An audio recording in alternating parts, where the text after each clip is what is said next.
Your Grand Island, Hastings, and Kearney local forecast with meteorologist Kit Cloninger. Well, after another hot day, the thing is, we've got more hot days to come. We've started into a pretty warm summer-like pattern. We're going to stay with it for the foreseeable future. Looking out across the Tri-Cities, though, on our sky cams, got a little bit of stuff going on. We can see the moon here in Kearney. We were talking about that last night, but we've got a little bit of clouds out there towards the west, and those will likely spread over our area over the next several hours tonight. We're looking from O'Neill just to the west here, and just with the update of the camera, it's tough to get it, but I've seen a couple of flashes of lightning from some storms out towards Sheridan County, the other side of Cherry County out there. Right now we're mostly in the 70s, and we're going to continue to cool off into the mid-60s overnight tonight. Looking at satellite and radar on the regional picture, we've got high pressure to our east. On the periphery of that, though, we've had a severe thunderstorm watch into parts of Wyoming, the panhandle of Nebraska. We've had several severe thunderstorm warnings for places outside of our viewing area as well. But some pretty intense storms out there. We'll take a look at that here in just a moment. But overall, not going to be much of an impact here for the Tri-Cities area. It's mostly staying out there towards the west. We see a lot of those clouds making it here into our northern viewing area.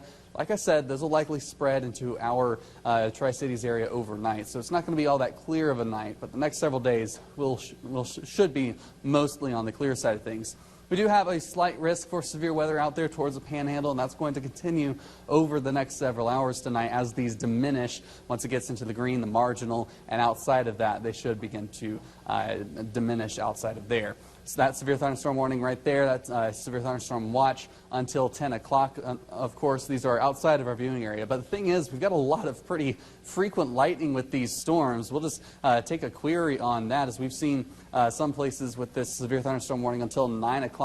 We've seen some of these individual storms with nearly 1,000 strikes in a half hour. This is just in the last 5 minutes across this whole complex, 450 strikes of lightning. So very electric thunderstorms out there this evening with 70-mile-per-hour winds and golf ball-size hail as well. So pretty intense out there. Fortunately, though, it will weaken as it heads to our area. Temperatures are in the 70s and 80s out there. Mostly a southeasterly wind feeding into those storms as well. So a little bit of moisture continuing to feed those thunderstorms. As we take a look through Futurecast here, notice how the clouds really aren't modeled well. They're far more expanded than what the model is showing. So a little grain of salt you've got to take with this, but overall, the general trend is that these storms are going to weaken as they head towards the southeast overnight. So this is past midnight, 1 a.m. as they head towards the North Platte area.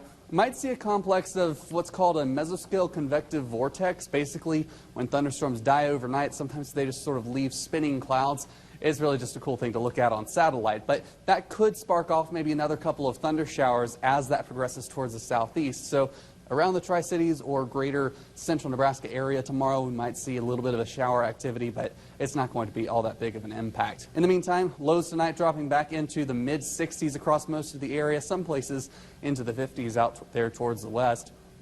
Winds tomorrow are going to be fairly calm as well, but it's going to be nearly 90 degrees by lunchtime. There at noon, we're already 89 degrees, continuing to warm into the afternoon. Highs are going to be mostly in the mid-90s once again, upper 90s towards southwestern Nebraska.